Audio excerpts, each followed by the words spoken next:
본 방송에서 제공하는 투자 정보는 투자 판단에 대한 조언입니다. 방송에서 제공하는 주식의 가치, 가격 상승 및 하락에 대해서는 방송사에서 보장하지 않습니다.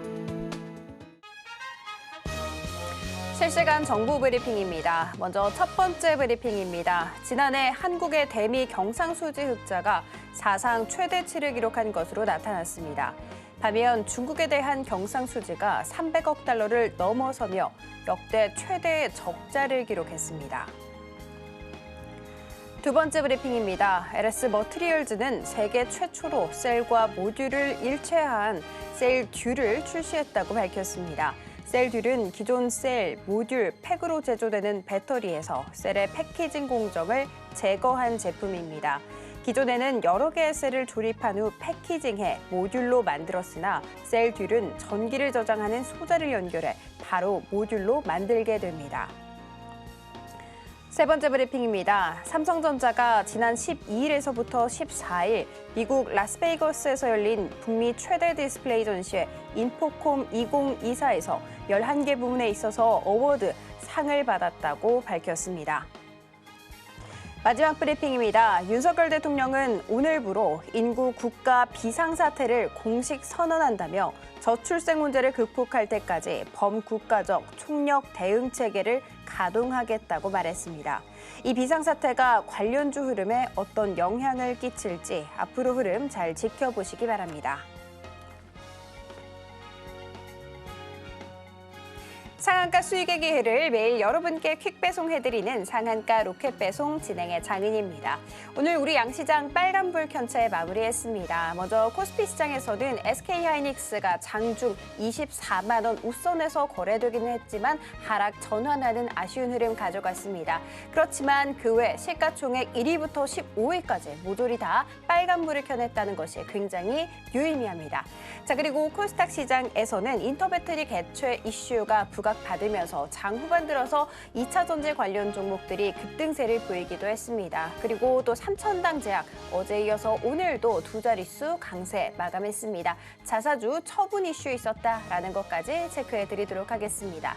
이렇게 오늘 우리 장 정리와 함께 내일 장 대응 전략 궁금하다 하시는 분들은요. 오늘도 저희 방송 끝까지 함께해 주시면 좋을 것 같습니다. 그리고 종목 상담 원하시는 분들을 위해서 저희가 종목 상담 접수 받고 있습니다. 02-3153-2642로 전화 주시거나 샵 0082로 문자 메시지 보내주시면 됩니다. 자, 그리고 저희 방송 유튜브로도 시청하실 수가 있습니다. 검색창에 서울경제TV라고 검색하시면 언제든지 저희와 함께 하실 수 있다는 점 알고 가시면 좋을 것 같습니다. 자, 그리고 저희가 본 방송에서 제공하는 정보는 투자 판단에 대한 조언일 뿐 해당 주식의 가치와 수익률을 보장하지는 않습니다. 저희 서울경제TV는 자본시장통합법을 준수하고 있습니다. 1:1 투자 상담이나 유사 수신행위 등 모든 불법 사항은 엄중하게 금지를 하고 있습니다. 그리고 저희 서울경제TV, 서울경제신문은 당사의 브랜드입니다. 기타 유사 브랜드에 유의하시기 바랍니다.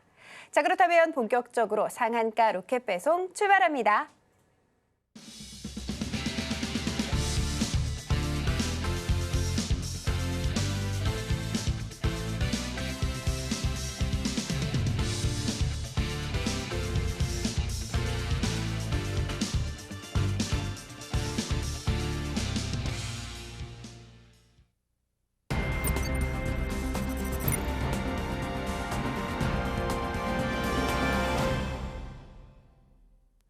나도 투자 고수가 될 수 있다. 나도 투자연구소의 차티스트 최인성 전문가님 모셔보도록 하겠습니다. 안녕하세요, 전문가님. 네, 안녕하세요. 최인성입니다.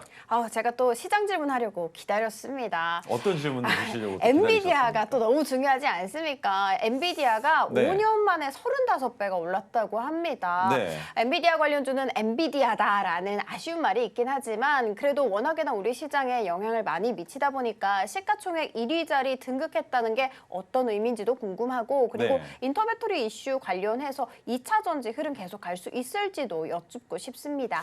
우선적으로 말씀드릴 수 있는 건 엔비디아 같은 경우는 실적을 뒷받침하고 있는 우리 최근에 있었던 실적 발표에서는 어떤 이슈가 있었습니까? 생각했던 것보다 더 고평가되어 있었고 그 고평가되어 있었던 실적 컨센서스를 상회하는 실적이 나오면서 엔비디아의 주가가 올라가고 있는데 애플도 그렇고 구글도 그렇고 엔비디아도 그렇고 그 외에 있는 미국 주식들 같은 경우에는 주가가 올라갈 때 자사주를 매입하거나 소각하는 이벤트까지 진행하는 경우들이 많습니다. 그 말인즉 주가가 올라가도 그 자리가 버블, 거품이 껴있는 자리가 아니라는 내용을 투자자들에게 알려주기라도 하듯이 그런 자사주 소각 이벤트가 있는데 우리나라는 그런 이벤트가 흔치 않습니다. 그렇기 때문에 엔비디아의 주가가 지속적으로 상승한다 하더라도 우리나라의 주식은 그렇게 똑같이 올라갈 수 없다라는 것을 오늘 SK 하이닉스의 주가 흐름을 보셨으면 이미 아실 겁니다. 어느 자리와 비슷합니까? 에코프로가 153만 9천 원을 갔다가 음봉을 내보였던 것과는 다르지만 이 자리에서 조정받는 것까지는 이해하겠는데 조정 그 끝이 하락일 경우에는 지금부터 20만 원 아래로 추락할 가능성도 있진 않을까라는 위험한 자리가 될 수 있기 때문에 지금부터는 국내장을 바라보실 땐 SK 하이닉스보다 차라리 저평가되고 있다라고 볼 수 있는 삼성전자와 삼성전자 관련되어 있는 회사들을 지켜보시는 게 맞지 않을까라는 생각을 하고 있고요. 두 번째, 인터배터리 질문 주셨나요? 맞습니다. 자, 인터배터리 같은 경우에는 어찌 됐건 간에 전기차의 수요를 증가시키기 위한 행사라고 보시는 게 맞습니다. 지금 배터리가 이미 많은 곳에 사용이 되고 있죠. 뭐 예를 들면 미니카부터 우리 TV 켤 때 쓰는 리모컨도 있고요. 그 외에 시계에도 들어가고 여러 가지가 들어가지만 거기에 들어가는 그 배터리가 주된 주축이 아니라 인터배터리에서 얘기하고자 하는 것은 그 외에 사업성이 있는 상업적으로 현재 이용되고 있는 배터리에 대한 내용들이기 때문에 우리가 주목해 보는 건 2차 전지 쪽이 아니라 전기차 쪽으로 보셔야 된다는 겁니다. 2차 전지 쪽으로 보자고 한다면 주목해 봐야 되는 건 소재 부품단 정도로 보시는 게 맞을 것 같고 메인터넌스를 가지고 있는 종목들 같은 경우에는 주가가 큰 폭의 움직임을 보여주기보다는 오히려 재료 소멸로 주가가 다시 한번 하락할 가능성도 있기 때문에 여러분들이 기대하시는 그런 움직임 에코프로와 에코프로 BM 그 외에 2차 전지 대장주, 소부장주, 부대장주 같은 경우에는 큰 움직임이 없을 가능성이 있지만 전기차 소재 부품과 밀접한 연관성이 있는 종목들이라면 지금부터 반등의 기미를 보여줄 수 있을지에 대한 기대감 가지고 계시는 게 좋을 것 같고요. 거기에 발맞춰서 우리가 주목해 봐야 되는 건 코스피가 올라서야 하는 자리를 넘어갔습니다. 그 자리는 바로 2779.4포인트인데 갭을 띄워서 넘겨버렸습니다. 이것이 의미하는 게 뭔지 이제는 다 아시죠? 넘어가야 되는 저항선을 못 넘어가고 있다가 넘긴다. 그런데 갭을 띄워서 넘긴다라는 게 의미하는 것은 이 자리를 지지선으로 만들겠다라는 내용이 된다라고 설명을 드렸습니다. 그런데 우리는 당장 하루만 보는 게 아니라 총 5거래일 동안 해당 저항선 위에 머물러야 코스피가 2,800, 2,900까지 갈 수 있겠구나라는 기대 심리를 갖는다는 거죠. 그렇기 때문에 지금 당장 코스피가 지속적인 상승을 보여줄 수 있을지 없을지에 대해서 여러분들께서 판단하지 말라는 말씀을 드리고 싶습니다. 거래 대금은 괜찮게 나오고 있고요. 장기적인 추세로 봤을 때에도 코스피는 넘어서야 하는 산을 넘어갔기 때문에 2,900포인트, 3,000포인트까지 충분히 올라갈 수 있는 여지가 생겨 있습니다. 이빨 빠진 구간이라고도 표현을 하는데 그렇기 때문에 코스피 종목들을 보유하고 계신 분들 입장에서는 지금부터 조정만 잘 견뎌낸다면 추가적인 상승분이 꽤나 크게 나올 수 있다고 생각을 할 수 있겠지만 반대로 우리가 가장 많이 투자하는 코스닥이죠. 코스닥 같은 경우에는 어디에 있습니까? 넘어야 할 선 못 넘어가고 있습니다. 여전히. 그런데 이 선을 넘어가면 코스피보다 더 큰 변동성이 나올 수 있습니다. 그런데 당장 넘어가야 되는 선 913.69포인트를 어떻게 했습니까? 넘어가지 못하고 찍고 내려왔었죠. 그 자리까지 한번 볼까요? 여기까지만 한번 보겠습니다. 지금 코스닥이 보여주고 있는 움직임은 어떻습니까? 윗단에 있는 913.69포인트 저항을 만들어 놓고 아랫단에 있는 핑크색 지지선 832.81포인트를 지지하면서 박스권을 만들고 있다는 거. 그런데 그 박스권의 중심에 검은색 지지 저항선이 또 하나 걸려 있습니다. 그래서 단기간에는 이 자리를 넘어가는 게 중요하겠지만 장기적인 추세가 상승 전환되려면 913.69포인트를 넘어가야 된다라고 생각하시면서 박스권에서 매집하는 거 충분히 가능하다. 하지만 그 매집의 근거가 되는 것은 코스피가 지속적인 상승을 보여줄 수 있는지에 대한 판단을 먼저 하셔야 되기 때문에 코스닥 마찬가지 매집을 이어나가시려면 5거래일만 참아보셔라. 그렇다면 다음 주 수요일부터는 매집이 가능한 자리가 올 것이다. 단 코스피가 2779.40포인트를 이탈하지 않는 한에서입니다. 그 점만 기억하신다면 여러분 지금부터 매집하는 그 종목, 부채 비율과 유보율, 매출액과 영업이익만 튼튼하게 지반 공사가 되어 있다면 그 종목 큰 상승 나올 가능성 있다라고 말씀드릴 수 있겠습니다. 네, 엔비디아의 관련주는 역시나 엔비디아였습니다. 그렇지만 SK하이닉스보다는 삼성전자를 더 긍정적으로 봐주셨고요. 인터배터리 개최 이슈와 관련해서는 2차 전지 관련 종목들보다는 전기차 부품단을 봐라라고 조언을 해주셨습니다. 그리고 나아가서 코스피와 코스닥 지수 흐름까지 살펴봐 주셨습니다.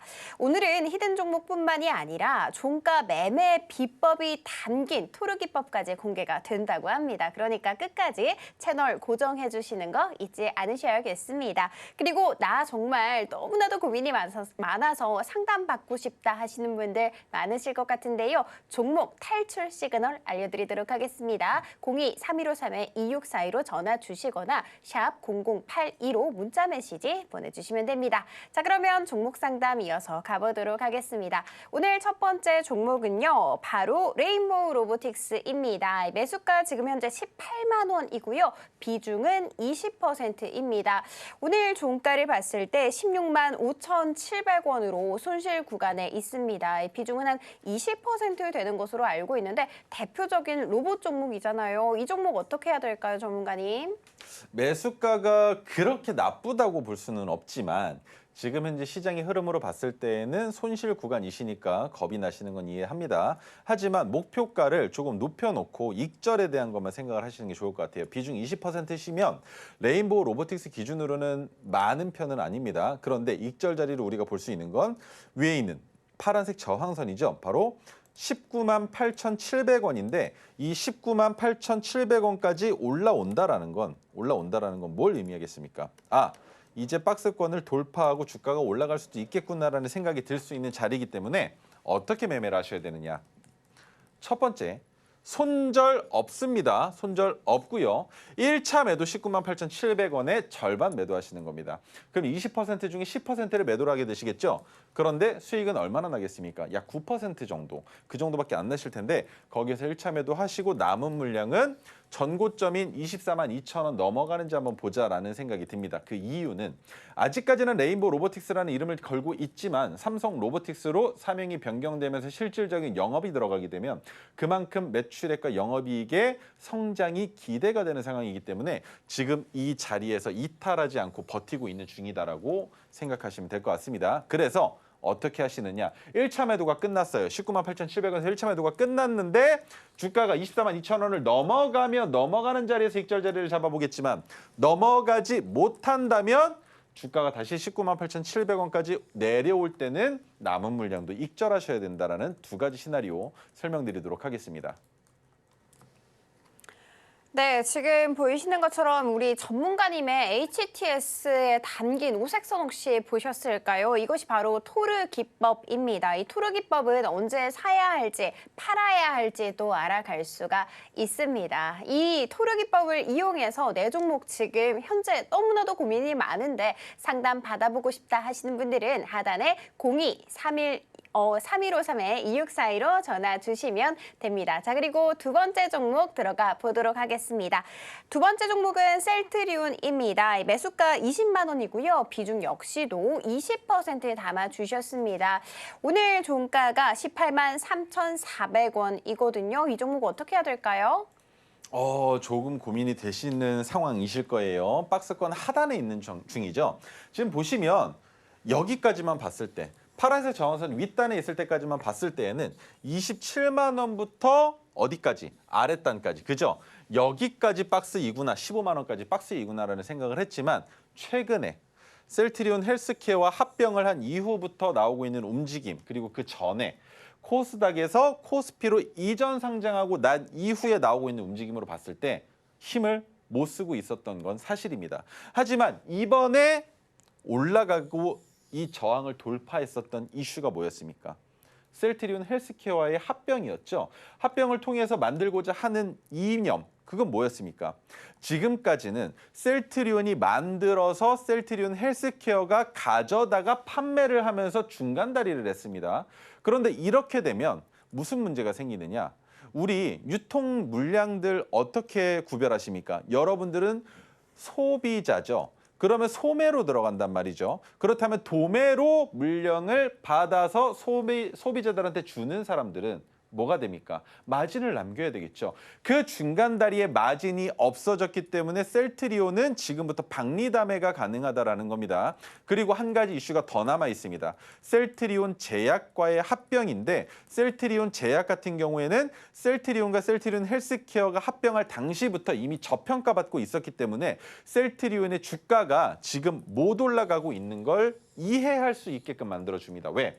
합병하게 되면 제약의 평균적인 가치가 올라가기 때문에 셀트리온의 주가를 지금 올릴 수가 없을 거라는 겁니다. 하지만 합병 이슈가 지나가고 나면 셀트리온은 램시마 SC를 비롯해서 만들고 있는 제품군들이 이미 많이 나오고 있고 거기에서 매출 또한 아주 크게 성장되고 있는 것을 여러분들 눈으로 직접 보실 수가 있는 종목이라는 거예요. 그렇기 때문에 목표가를 제가 말씀드릴 수 있는 건 20만 원 위입니다. 그런데 27만 원까지 올라가주면 좋겠지만 여기까지는 조금 무리가 될 수 있기 때문에 그 중간에서 분할익절 자리를 하나 잡아드릴 거예요. 그 분할익절 자리를 볼 수 있는 건 이쪽에 있는 핑크색 지지선인데 23만 8,739원으로 나오니까 그 바로 아래 호가가 되는 23만 8천 원을 목표가로 잡아드리고 이 자리를 목표가로 잡는 이유는 바로 그 이유입니다.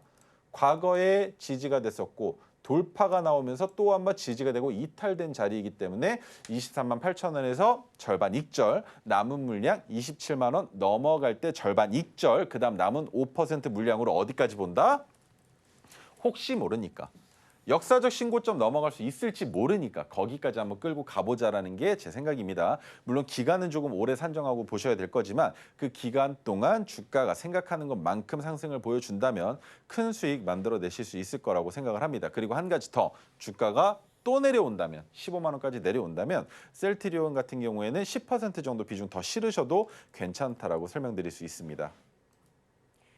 네, 1차 목표가 23만 8천 원 잡아주셨고요. 15만 원까지 내려오게 됐을 때 추가 매수 전략 알려주셨습니다. 그리고 방금 이 HTS에 오색선 그려져 있는 거 보셨죠? 바로 토르 기법인데요. 나도 저 오색선 그려보고 싶다 하시는 분들은 하단 참고하셔서 무료로 배포하고 있는 자료 받아가시면 좋을 것 같습니다. 자, 그러면 다음 상단 이어서 가보도록 하겠습니다. 안녕하세요, 시청자님.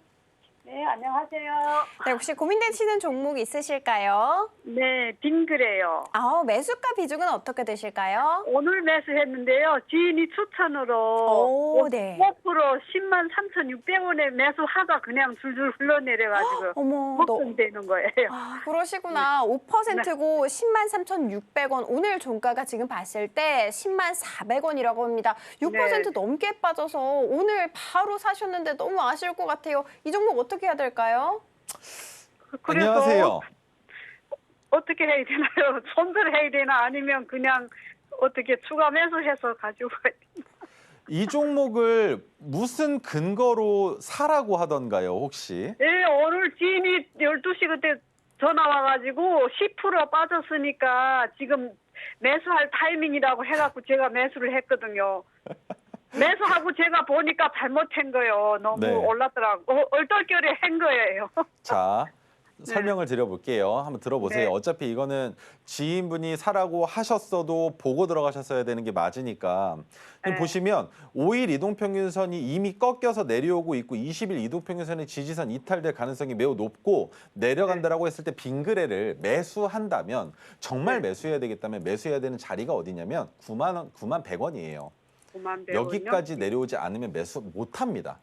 그런데 9만 100원을 왜 말씀을 드리느냐? 파란색 저항선의 가격이고요. 그리고 빙그레는 제가 공부를 정말 많이 한 종목이에요. 빙그레의 주가가 올라가는 경우가 딱 한 가지입니다. 뭔지 아세요? 모르겠어요. 우리 여름 다가오면 슈퍼 가서 뭐 사 먹어요? 아이스크림. 하드 사 먹죠? 네, 예, 하드 맞아요. 그 하드 여름에. 판매량 늘어나면 주가 올라가는 거 빙그레예요. 그죠? 네, 네, 맞아요. 그런데 네, 자 여기서 보시면 11만 8,500원 네. 저항선 하나 있고요. 그 다음에 9만 7,800원에 또 선이 하나 있어요. 네. 그리고 그 아래 7만 300원이 하나 있고요. 그 아래 단에는 4만 5천 원 아래로 또 거미줄이 쳐져 있는데 이 선들이 뭐냐면 자 지금부터 차트 과거로 돌아가겠습니다. 네. 과거로 돌려보면 과거에 저항이 되고 지지가 되는 선들이에요. 그런데 11만 8,500원을 이번에 넘어갔으면 얘기가 달라질 수 있는데 이번에 주가 어디까지 올라갔느냐? 11만 8,400원까지 올라갔어요. 그래서 전고점을 넘어가지 못했기 때문에 이 종목은 조정이 나올 수 있다. 그런데 하락 조정이 나올 수 있다. 하지만 이 종목을 진입하는 매수가를 얼마로 산정한다? 9만 100원으로밖에 볼 수 없는 이유는 언제 올라갔던 자리입니까? 여기가.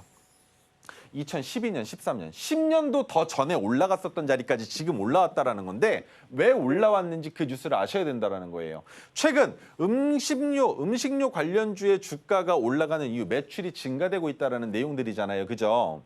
네. 그런데 빙그레는 우리나라 입장에서 봤을 때 그냥 현실적으로 우리가 살아가는 거에 대한 생각을 한번 해보자라는 거예요. 예전에 대형마트 가면은 뭐 2+1, 1+1으로 아이스크림 사 먹었었죠.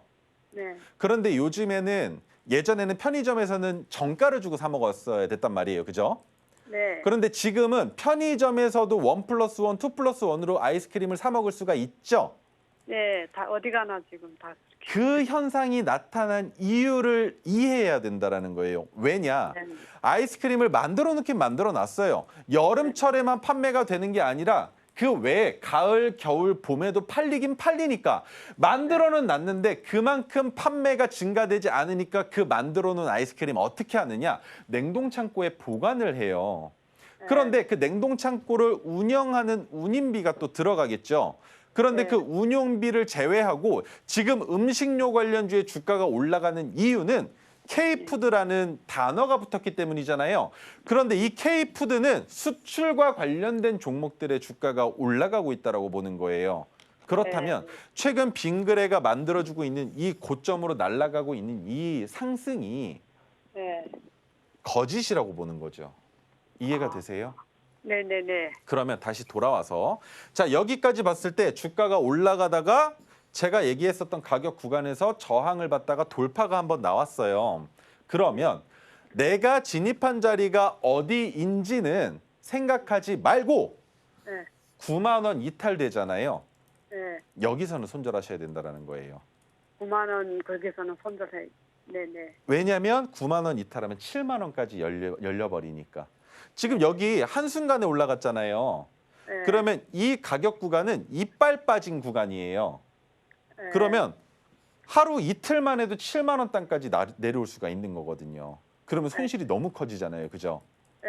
그래서 9만 원만 지켜보고 이 9만 원만 이탈 안 하면 충분히 또 한 번 상승을 보여줄 수 있는데 여기에서 중요하게 보셔야 되는 건 11만 8,400원까지 올라가고 11만 8,500원이라는 저항을 못 넘어갔으니 이번에는 고점이 낮아질 수 있다라는 판단을 할 수밖에 없는데 그렇기 때문에 우리 시청자분이 익절하셔야 되는 가격은 내 본전에서 네, 네. 수수료를 포함한 BEP가 아니라 그냥 10만 3,600원에서도 익절을 잡으셔야 된다는 거예요. 이해가 되세요?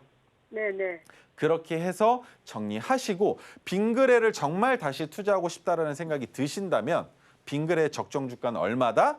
지금 차트를 보면 대충 얼마 정도일 것 같으세요? 여기 있는 숫자들 중에 하나만 짚어보시겠어요? 다 짚어보면 5만 원, 5만 거기서 네.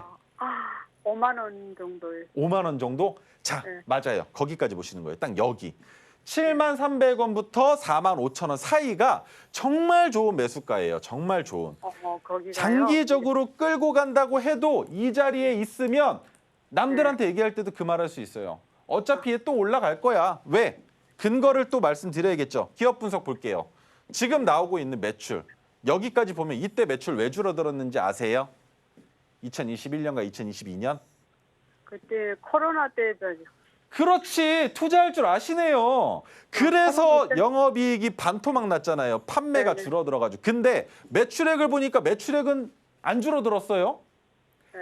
왜 안 줄어들었는지 아세요? 이거 아까 제가 얘기했던 건데 편의점에서는 정상가로 구입해야 됐었던 그 제품이 이때부터 뭐다? 확실하게 또, 편의점에서도 네. 1+1, 2+1으로 일단 그렇기 때문에. 가지고 있는 물량 처분하자. 그죠? 네. 네. 그런데 거기에서 코로나가 끝나니까 아이스크림에 대한 수요가 증가됐고 그 증가분으로 인해서 올해도 괜찮을 거다. 플러스 음식료 관련주 주가 다 올라가니까 네. 다시 주가가 큰 폭으로 주가가 올라온 거예요. 큰 폭으로 상승한 거네. 예. 그러면 지금부터는 빙그레의 적정 주가를 7만 원 단으로 보는 거죠. 그 아래 단으로는 이제 안 내려갈 수도 있는 거예요. 왜?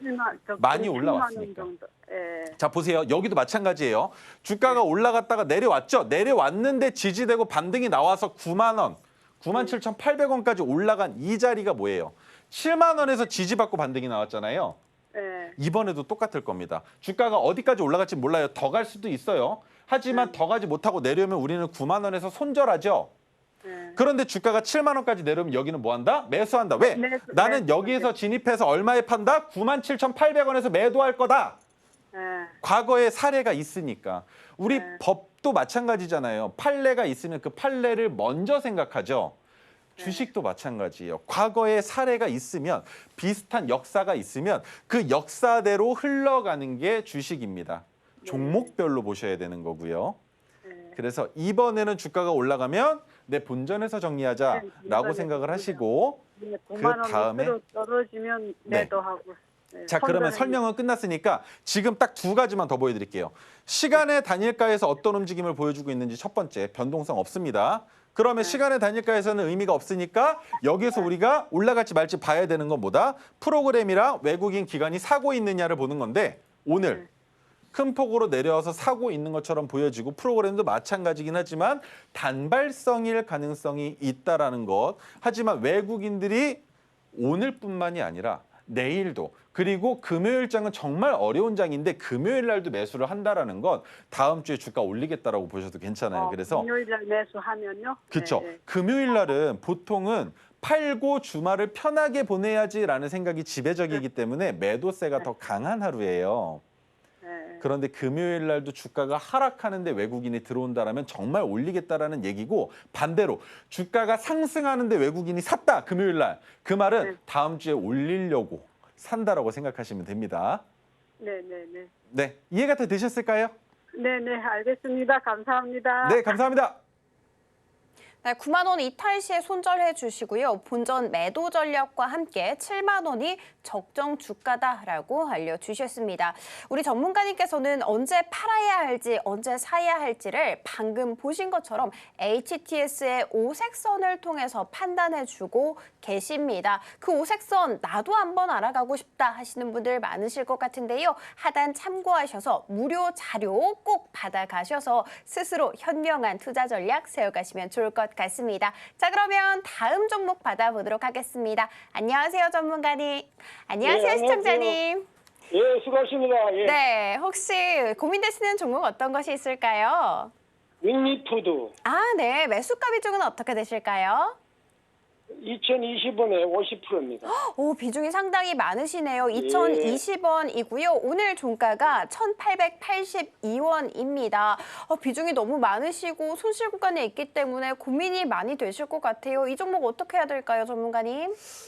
안녕하세요. 예, 안녕하십니까. 수고 네. 많습니다. 윙이푸드를 매수하신 이유가 어떻게 되실까요? 아니,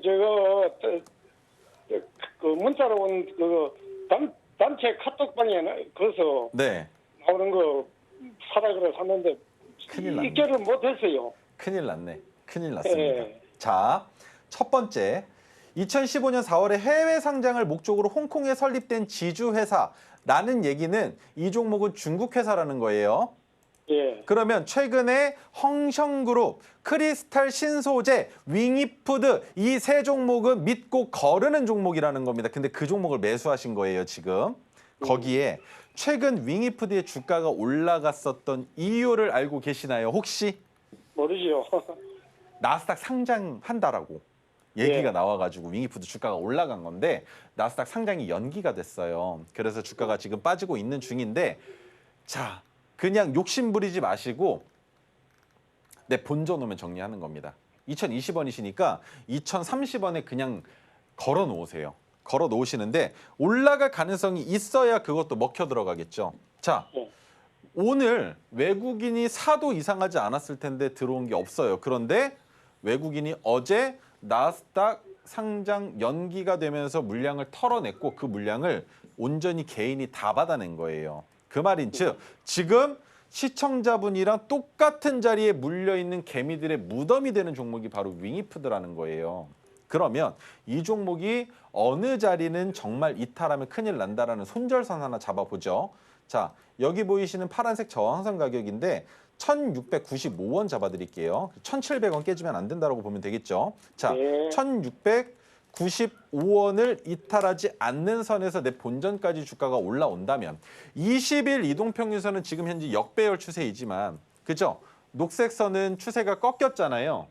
하지만 5일 이동평균선이 정배열로 돌아서 있으면서 그 자리에 딱 걸려 있으니 여기선 주가가 위로 쏘아 올릴 가능성도 있다라고 생각은 한다. 하지만 시간의 단위가 보면 큰 변동성 없기 때문에 내일 시장에서 시초가에 나오는 움직임이 가장 중요할 거다라고 저는 보고 있어요. 그래서 1,695원을 이탈한다면 윙이푸드는 손절해야 된다. 하지만 이 자리를 이탈하지 않는다면 내 본전 조금 넘어가는 2,030원 정도에서 익절을 잡아보시라고 말씀을 드리고 싶고 비중 너무 많으세요. 비중을 많이 실는데 내가 그 종목에 대한 공부를 한 것도 아니고 그냥 어딘가에서 주는 정보를 가지고 진입을 하시는데 비중 50%시면 이거 그냥 죽여달라고 얘기하는 것밖에 안 돼요. 그렇기 때문에 예. 이런 식으로 매매는 지금부터는 좀 삼가해 주시고 누군가 사라고 해도 그냥 비중 5%나 아니면 10% 정도는 투자해봐도 괜찮잖아요. 그죠? 예. 이렇게 한번 해보셨으면 좋겠고요. 1,695원을 이탈하면 왜 큰일이 나느냐? 어디까지 내려가느냐? 여기까지 열려요. 안 되겠죠? 여기까지 내려오면. 안 그죠? 되죠.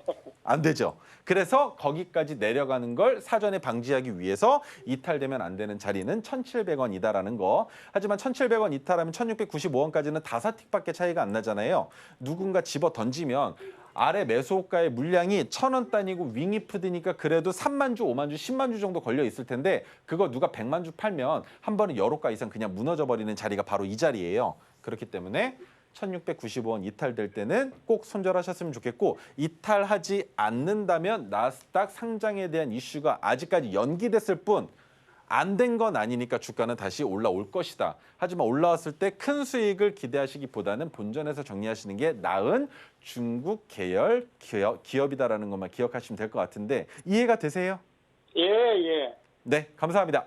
예, 고맙습니다. 네.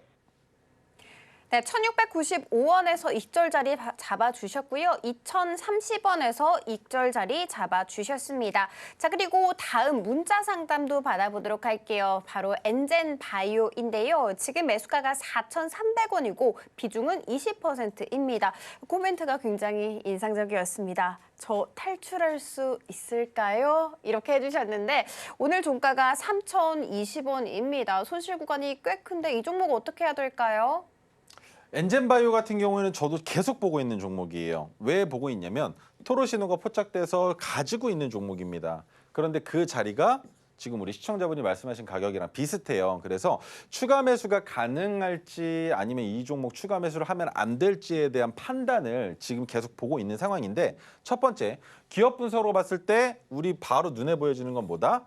위에 있는 사업을 보는 게 아닙니다. 우리가 봐야 되는 건 영업이익과 매출액 그리고 부채비율, 유보율을 먼저 한번 보자라는 거예요. 자, 여기까지 한번 보죠. 매출액은 어떻습니까? 그래도 뭐 나오긴 나오네요. 하지만 영업이익은 5년 이상 적자가 나오고 있고 그다음 부채비율과 유보율 같이 봐야죠. 보니까 이거 이러다가 부채 비율이 또 올해는 늘어나면서 유보율이 뭐가 될 수 있다?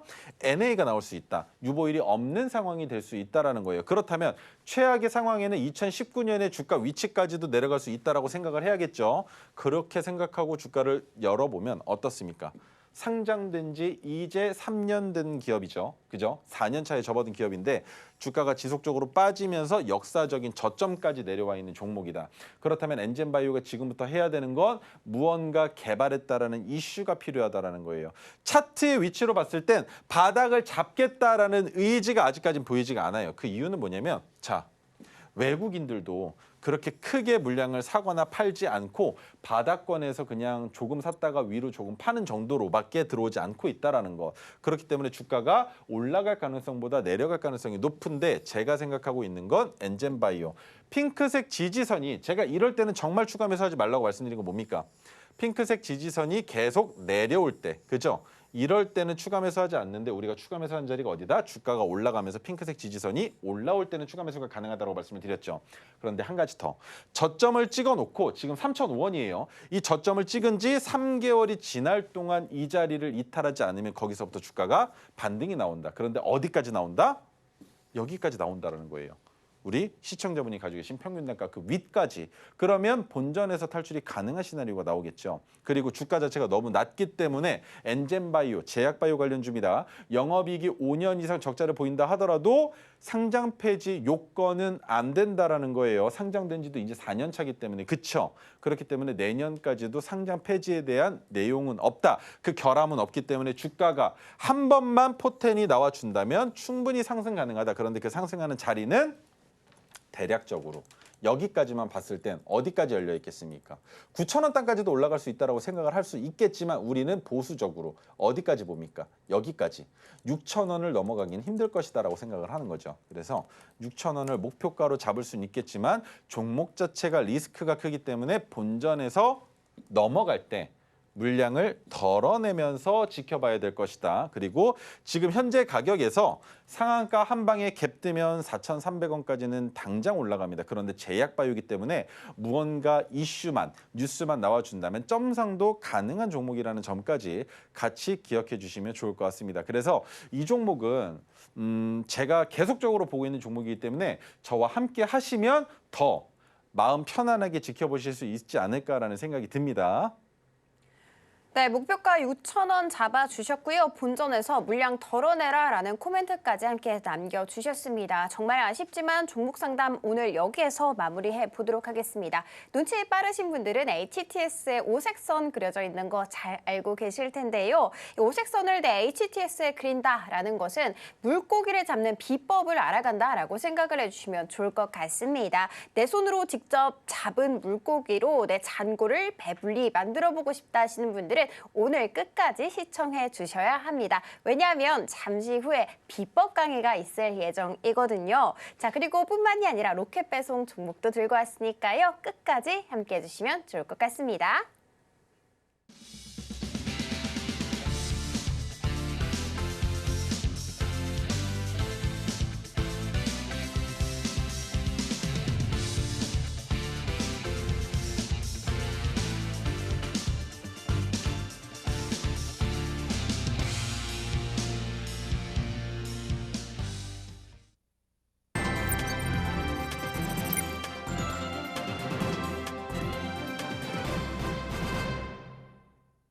네, 우리 전문가님께서 토르 기법으로 포착한 히든 종목 들고 와 주셨다고 하는데요. 힌트부터 살펴볼게요.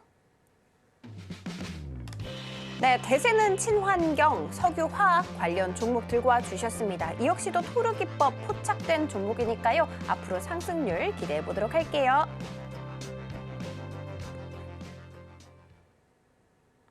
네, 오늘 로켓 배송 종목으로 석유화학 들고 오셨는데 사실 지금 시청자분들이 토르 기법이 뭐냐고 아우성입니다. 네. 어떤 것일까요? 자, 우선 토르 기법을 설명드리기 이전에 오색선을 먼저 아셔야 돼요. 왜냐하면 토르 기법만 알아가신다라는 건 그냥 떠먹여 주는 대로만 수익을 내고 싶다라는 건데 옥석 가리기를 할 줄 아셔야 된다라는 겁니다. 그래서 또 한 번 설명드립니다. 여러분들은 오색선 중에 2개만 알고 계시면 돼요. 북치기, 박치기가 아니라 파란색, 핑크색만 알고 계시면 된다는 겁니다. 우리 비트박스라는 걸 할 때 북치기와 박치기만 알면 다 된다라고 얘기를 하죠. 하지만 그것이 아니라 우리가 매매를 할 때는 파란색 선과 핑크색 선만 알고 있으면 모든 것은 해결된다. 그렇다면 저점에서 매수해서 시간이 걸려도 리스크를 줄이고 매매를 하고 싶으신 분들이라면 핑크색 지지선에서 매수를 하는데 방금 엔젠바이오를 설명드릴 때도 말씀을 드렸습니다만 언제 산다? 핑크색 지지선이 이탈하는 자리에서는 절대 진입할 수 없다. 하지만 핑크색 지지선이 올라온 자리에서는 매수가 가능하다. 그렇게 이해하시면 되고요. 파란색 저항선 같은 경우에는 파란색 저항선까지는 주가가 올라올 수 있겠지만 파란색 저항선을 못 넘어갈 가능성도 있기 때문에 그 자리를 익절 자리로 잡는다라는 거죠. 하지만 파란색 저항선을 넘어서 주가가 상승을 보여준다면 추세의 변곡점으로 볼 수 있기 때문에 지속적인 상승에 대한 기대감이 생긴다. 그래서 고점 돌파 매매가 가능하다라는 설명까지 같이 드릴 수가 있습니다. 그래서 이 두 가지 선을 가지고 여러분들이 공부를 한번 해보시면 그리고 여러분들이 보유 중인 종목들을 대입해 보시면 내가 이 자리를 이탈할 때는 손절을 했어야 되는구나. 내가 이 자리까지 올라왔을 때는 익절을 했어야만 하는구나라는 판단을 하실 수 있게 되는 거예요. 자, 그다음 오늘 가지고 나온 종목은 카페24입니다. 자랑을 안 할래야 안 할 수가 없는 종목입니다. 제가 카페24 정말 여러 번 말씀드렸어요. 근데 말할 때마다 어떤 이슈로 올라간다고 얘기했습니까? 다른 거 다 몰라도 되고 구글이 뭐 했다? 유상증자로 참여했다. 그런데 260억밖에 되지 않는 비용으로 들어왔는데 이게 그만큼 주가를 끌어올릴 수 있는 이유가 되느냐라는 질문들을 많이 하시는데 첫 번째, 이미 과거에 주가가 올라갔다가 내려왔습니다. 그런데 내려와서 바닥 잡고 올라가려고 하고 있죠. 그런데 여기에서 여러분들 잘 안 보이시겠지만 핑크색 지지선이 올라왔어요. 그러면 뭐가 됩니까? 매수해도 되는 자리구나라고 볼 수 있겠죠. 자, 그러면 그 자리에서 주가가 상승을 하려고 하는 찰나에 토르시는거 포착이 됐다라는 건 못 먹어도 고점까지는 못 가도 절반은 가겠지라고 생각할 수 있겠죠. 자, 그 절반으로 볼 수 있는 거 34,350원입니다. 이미 올라갈 때 익절을 했어요. 그런데 주가가 내려오면서 어제 최종 익절을 말씀드려야 될 것 같다라는 생각을 했습니다. 왜? 뭘 이탈했습니까? 5일 이동평균선 이거래일째 이탈됐죠. 그리고 하나 더.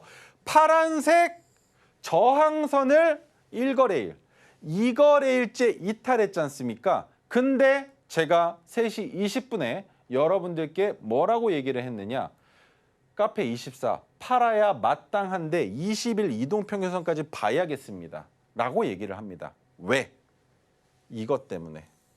이것 때문에요. 외국인이 내려오는데 매집하고 있어서. 단순히 이것 때문입니다. 이 매집이 의미하는 게 무엇이냐? 카페24의 주가가 빠지는 건 지수와 마찬가지로 빠진다라고 볼 수 있습니다. 그런데 주가가 이렇게 높이 올라갔었던 종목이 내려오는데 그 내려오는 물량을 누군가 받아냈다. 그런데 그 받아낸 주체가 외국인이라면 하루는 더 봐야 됩니다. 왜? 하루 더 봤는데 20일 이동평가까지 이탈하면 뭐 하면 됩니까? 어차피 수익 구간이니까 익절하면 됩니다. 어제 종가 기준으로 약 44% 정도 수익 구간이었어요. 그런데 더 내려온다고 해봤자 30% 이상 수익입니다. 근데 확인은 해야 된다는 거죠. 뭘 확인한다? 들어오는 이유, 알려달라는 겁니다. 그 이유, 오늘 보여줬습니다. 상한가로. 그럼 내일 갭 뜨겠죠? 그런데 갭 뜰 때 38,450원이 가장 중요한 트리거 가격이 될 거예요. 38,450원을 넘겨서 시작할 텐데 넘긴 이후에 윗꼬리가 달리고 음봉이 나오는데 그 음봉의 깊이가 5% 이상이 되는 순간 익절을 잡는 게 맞다라는 겁니다. 물론 더 올라갈 수도 있겠지만 못 올라갈 수도 있으니까 그 이유는 무엇이다? 장기 차트를 보면 답이 나온다. 전고점 얼마? 38,450원. 그렇죠? 34,350원이죠. 이 자리를 넘어가고 38,450원까지 올라갔기 때문에 38,450원을 넘기면서 갭을 띄웠는데 음봉이 나온다는 건 갭을 띄우고 윗꼬리가 달린 음봉이 나온다는 건 뭘 의미하느냐? 그 자리를 돌파할 때는 더 큰 상승이 나오겠지만 돌파를 못하면 어떻게 된다? 추락한다. 하지만 오늘 뉴스가 뭐였습니까? 유튜브 최초 쇼핑 라이브 커머스 뭐 이런 내용들이 나오고 있는데 그건 이미 여기에서 나왔던 내용입니다. 재탕이라는 거죠. 근데 재탕인데 전고점을 넘어갔다라는 게 의미하는 게 뭐다? 카페24를 보고 있는 투자자들이 상당히 많다. 그래서 요점만 정리하겠습니다. 지금 현재 얼마? 안 보이시니까 이 차트로 보여드리죠. 84% 상승 중입니다. 이제 그만 팔아도 돼요. 하지만 저는 욕심 좀 부려서 100% 위에서 매도 한번 잡아보고 싶습니다. 여러분들도 마찬가지로 제가 어느 자리에서 익절을 잡을지 같이 주목해 보시면 좋을 종목이니까 들어오셔서 한번 구경해 보시죠. 자, 두 번째 종목 한번 보겠습니다. 무슨 종목이냐? 오늘은 카페24 외에 가지고 나온 종목이 없습니다. 단 설명 하나 드리려고. 토르기법. 첫 번째는 오색선 중에 두 가지, 파란색과 핑크색 지지선 저항선만 알면 된다라고 말씀을 드렸고, 두 번째, 그 선과 밀접한 연관성이 있는 자리가 포착이 된다면 뭡니까? 핑크색 지지선 라인이잖아요. 그죠? 그 자리에서 포착이 되면 우리는 파란색 저항선까지는 주가가 올라갈 가능성이 있다라고 볼 수 있다고 말씀을 드렸죠. 그렇게 포착이 되고 주가가 바로 그 다음 날 갭 띄우고 상한가가 나왔습니다. 그러면 첫 번째 포착된 날 진입해서 두 번째에 바로 상한가를 도달을 하면 익절을 하냐? 못 팔죠. 왜? 두 번째 날 토르신호 또 떴지 않습니까? 그럼 하루 더 보는 겁니다. 더 봤더니 갭 띄우고 또 양봉이 나온다. 그런데 거래 대금이 줄어들어 있다. 얘 뭐 있구나. 그런데 익절 자리 어디로 잡는다? 바로 이거. 그렇죠? 갭 띄우고 윗꼬리가 달린 음봉. 방금 제가 카페24에서도 설명을 드렸습니다. 이 자리가, 이 차트가 나오면 위험하다라고 설명을 드렸죠. 어떤 자리? 갭 띄우고 윗꼬리가 달린 음봉. 근데 거기까지는 오케이, 괜찮아요. 뭐만 안 나오면 거래 대금만. 그죠? 이 거래 대금만 없었으면, 이 정도 선에서 마무리가 됐으면 갭 띄우고 윗꼬리가 달린 음봉이 나올 때 익절할 필요 없습니다. 왜?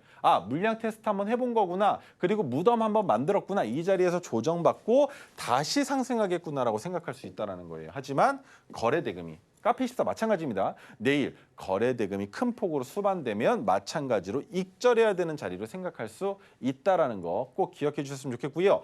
토르 기법이 포착되는 몇 가지 내용들이 있지만 시간 관계상 그 내용은 오늘은 생략하도록 하겠습니다. 자, 그렇다면 오늘 가지고 나온 종목 5글자인데 석유, 화학 관련되어 있고 2차 전지는 소재 부품단으로 분류되어 있는 기업입니다. 여러 가지들을 하고 있는데 여러분들이 기억하셔야 되는 건 KPX 홀딩스 그룹의 계열사로 유기화학 제품과 화공약품 제조하고 판매하는 기업이다. 그리고 2차 전지 쪽이 더 중요하게 보실 텐데 2차 전지 쪽으로는 거의 대부분이 포함되어 있는 전해액 그리고 전해질 관련된 소재 부품단 내용들이 있고 무음극 2차 전지를 개발하고 있다라고 말하고 있지만 제가 이 기업을 주목하고 있는 건 이겁니다. 리튬이온 배터리 전해액 유기용매 개발. 근데 그게 LFP 쪽이라는 거죠. LFP는 리튬에 비해서 가격도 저렴하지만 저렴한 이유는 그만큼 리튬에 비해서 성능이 떨어지기 때문이다. 하지만 그 성능을 끌어올리기 위해서 BYD를 비롯한 여러 업체들이 노력을 하고 있고 그 노력의 결과가 이번에 나왔습니다. 우리 지금까지는 배터리 차량들이 갈 수 있는 주행거리를 얼마까지 산정했습니까? 500km.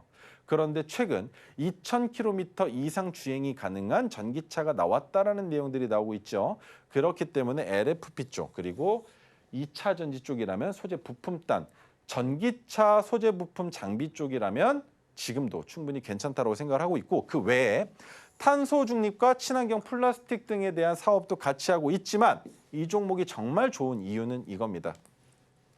저점을 찍어놨습니다. 핑크색 지지선이 지속적으로 내려왔죠. 내려올 때는 매수 절대 못한다고 말씀을 드렸어요. 그런데 이 기간에서 우리가 주목해봐야 되는 건 뭐다? 저점이 점점 높아지고 있다라는 거. 그리고 고점이 높아지고 있는 추세인데 고점은 굳이 안 높아져도 괜찮다. 그렇다면 이게 뭡니까? 깃발형 패턴이 완성되고 있는 거죠. 그렇기 때문에 여기에서 주가가 올라갈 때 우리는 익절을 잡아보자라는 시나리오를 세울 수 있는 종목이 되고 한 가지 더 현재 주가의 위치는 어디다? 박스권에 gat혀 있는 상황이다. 그래서 익절을 얕게 잡아야 될 수도 있겠지만 이 박스권에서 놀 가능성이 있기 때문에 우리는 120일 이동평균선만 주목해 보면서 투자를 할 수 있을지, 추가 매수가 가능할지 아니면 손절해야 될지 그것도 가늠할 수 있는데 여기까지 10%밖에 되지 않습니다. 아주 짧은 리스크를 가지고 수익은 극대화시킬 수 있는 종목이 될 수 있기 때문에 여러분들께 말씀드려보도록 하겠습니다. 네, 오색선에서도 핑크선, 파랑선만 알아가게 된다면 언제 사야 할지, 언제 팔아야 할지 알아갈 수가 있다고 합니다. 그리고 그 결과물, 오늘 상한가 안착했던 카페24가 있었죠. 이렇게 기법 배워가셔서 여러분들께서 현명한 투자 전략 세워가시기 바랍니다. 자, 그러면 오늘의 핵심 정리 살펴보도록 할게요. 네, 오늘의 핵심 살펴보도록 하겠습니다. 종가 베팅으로 강한 수익 만들어보고 싶다 하시는 분들은 토르기법 이용해 보시기 바랍니다. 핑크선으로 포착을 했던 카페24 오늘 상한가 안착하는 모습이었고요. 그리고 토르기법이 포착된 히든 종목 앞으로 상승 탄력 기대해 보시면 좋을 것 같습니다.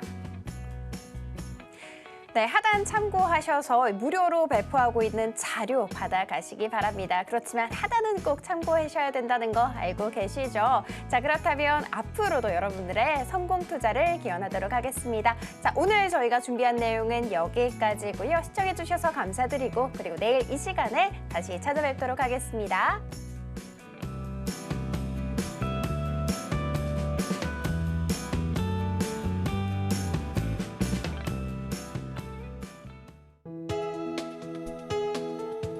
본 방송에서 제공하는 투자 정보는 투자 판단에 대한 조언입니다.